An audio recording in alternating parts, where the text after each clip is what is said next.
this is our beast. She's a 1968 Olympic Stardust Travel trailer. She's 21 foot long, and when I got her she was in a pretty bad state of repairs, requiring a lot of work. This van at this stage, I've owned it approximately 7 years, and it was parked up the side of the house for a number of years while I worked on some other smaller projects. But I finally got her out about 4 years ago and started working on her, and at this stage she is sitting on a brand spanking new chassis, built for off-road use. The bodywork has been completely refurbished and repainted, and at this stage I have got a ensuite finished on the inside, a new floor put down, and this is where we're going to pick up our restoration of our videos from. So at this stage I'll just take you for a quick walk around so you can have a good look at where we're at, and then future videos will carry on from that. I also will have some photos in, progressive photos in, showing the different stages that we worked at with the body, with the trailer, and putting the floor in, and other progress photographs that we've done over the last 2 or 3 years. So we'll just take you for a quick walk around so you can have a good look at what we're up to. Okay.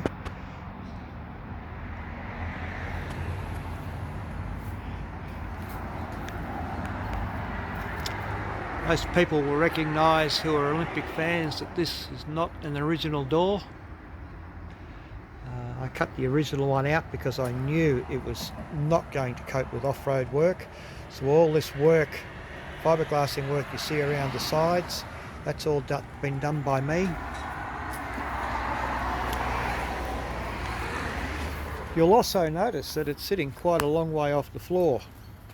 That's because she is sitting at a off-road height. For that reason I was not able to use the original steps, and I've had to buy these. These are a Constantina step which I bought from America. Had to make a special mount to fit her in. These steps pop off quite simply with little pin clips like this. At the moment she's riding on 17-inch Hilux rims. These will eventually be upgraded to off-road rims and tyres. She's currently weighted suspension-wise at 2,700 kilos, which is the same weight I plan to register her at. Got new stickers on the sides. Unfortunately she is a little grubby at the moment because well, she's been sitting idle for a little while whilst I got other projects done. Just take us for a walk inside.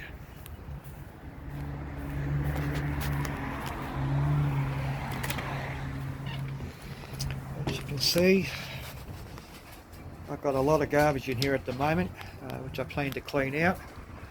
The floor is a 12mm fiberglass composite floor. I've put this down not only for the strength but also to stop rot, and it's obviously a lot lighter as well.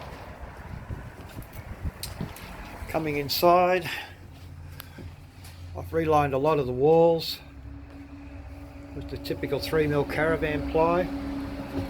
I've used bendy ply up here to get the curves. I haven't been too worried about how these look because they will be hidden behind cupboards. As you can see, I've cut out all the original cupboards because I plan to put modern cupboards in here. In this area here, it's planned to be a club lounge. As you can see, there's a lot of wiring. Most of it's 12 volt, there are some 240. There's also allowances for 3 zones for speakers, AV cables and the like. This area here, between that wall and that window, there'll be a fridge, a pantry, and where you see all those cables, there'll be the AV centre where all the electricals is managed. This here is the toilet and shower combo that I built. Take a long time to get this done. It's 3 or 4 different versions of it. See, there's a toilet in there, steps in there. This has been built over the wheel arches. This is why you see the rise platform there. There's a toilet, canister toilet in there, toilet paper holder in the wall there, wash basin, shower there. This is completely 100% custom made for this van. You won't find this anywhere else.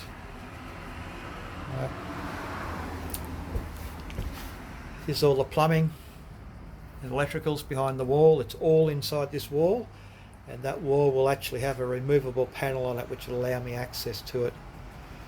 Okay. Over on this wall is where the kitchen will be. Now, there's only the 2 of us. We don't need a lot of kitchen, so on that there'll be a stove and a sink, and that's pretty much it. The rest of it will be bench space.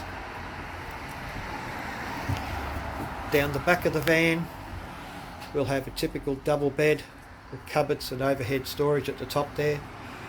You might notice also that a lot of these exposed walls have got this spray-on foam. This is a spray-on foam. It runs in at about 25mm thick and will provide the same insulation as a pink bat. So we're hoping this will help us stay warm in winter and a bit cooler in summer. There's been a lot of work done on the roof hatches. These roof hatches normally don't seal up like you see here. I've installed these aluminium strips and used a rubber seal on top and resurfaced the base of the hatches so that they sit down flat. Main purpose for doing this is to keep dust out, because we do plan to travel a lot of roads. If you look at our videos, you will find another video where I've demonstrated the operation of these, because I've actually converted these into motorised hatches. I'd better move it up to the front one, you'll be able to see it a bit better.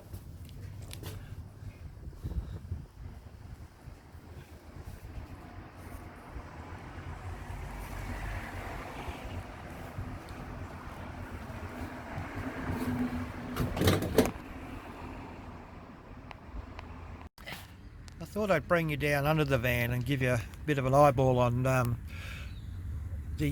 what's carrying this van. I mentioned earlier that I plan to register this as a 2700 kilo van, but as it stands here right now, it probably weighs around 12, maybe 1300 kilos unladen. I'm hoping to finish it up at around 1700 kilos once it's all fitted out. Now, she's running 50mm axles, parallel axles. I've done that for the extra strength in the bearings. I've got gas shock absorbers under here. Now, these are the same shockies that came off my 4-wheel drive, which incidentally is a Mitsubishi Pajero. Under here I've got 2 80-litre water tanks, and right up the front you can see at a gritty frame up there, that's an 80-litre grey water tank. Moving back out here,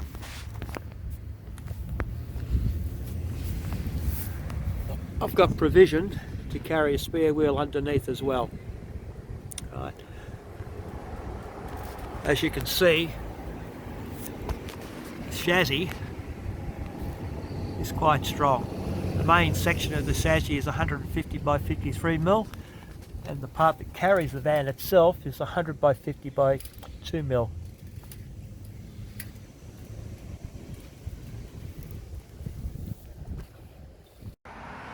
So, as you might be able to tell, I live on a main road with all this bloody road noise. But anyway, I thought I'd just give a quick little recap here. We're going to show you a whole bunch of photographs that we've taken over the last 3 or 4 years, so you can get some idea of what we've actually been through to get the van to this stage.